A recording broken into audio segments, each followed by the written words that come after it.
Now this is how we're going to change Safari background on the iPhone. So we open up Safari like this and we want to move over into a new tab, right? So you're going to go to the new tab where you might see different things, because we can of course decide if we have the all shortcuts in there or perhaps some other stuff. But at the bottom of the things which show up in there should be the edit button. So you might need to scroll through it to find it below, but for me it is right there. And when I click on edit, I can change first of all what appears right there, because right now I can make it fully empty.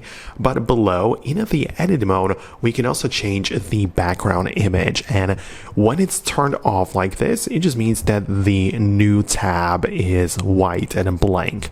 But when you enable the background image like this, you'll be able to select from those which are kind of like prepared for you. You know, some of the options which look okay, they were built in, but you can still upload your own image when you click on the plus button in the top left, and this pulls up the gallery. So let's say I'm going to choose my image, and this is how it's going to look whenever I open up a new tab in my Safari browser. So let me know if you managed to do it on your device. Hit the thumbs up if it worked, and I'll talk to you later in the future uploads.